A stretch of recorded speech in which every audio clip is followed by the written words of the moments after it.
ഒരു പൂച്ചയുണ്ട് കുഞ്ഞത്. നമുക്ക് പോയി നോക്കാം. അതിന്റെ വയസ്സ് 7 വയസ്സ്. അപ്പൊ അതിന്റെ പേര് ചിന്നു. ഒന്നുമില്ല. എന്തെങ്കിലും പറയ്. ഹായ് ഗായ്സ്, നമുക്ക് പൂച്ച കുഞ്ഞതാ ബേബിയാണ്. അപ്പൊ നമുക്ക് ആ പൂച്ചേനെ പോയി വായിൽ കളയാം.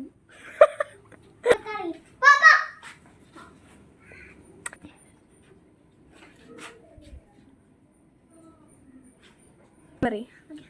ഹായ് ഗായ്സ്, നമുക്ക് കുഞ്ഞു പൂച്ചയുണ്ട്. അപ്പൊ നമ്മൾ കേട്ട് കേൾക്കാം. അപ്പൊ നോക്കാം. അത് ഇങ്ങനെ വെച്ചിട്ടേ ഇങ്ങനെ നോക്കണ്. ഹായ് ഗായ്സ്, നമുക്കൊരു കുഞ്ഞു പൂച്ചയാണ്. ക്യൂട്ട്. അപ്പൊ നമുക്ക് നോക്കാം. Let's go. നമുക്ക് കാണാം.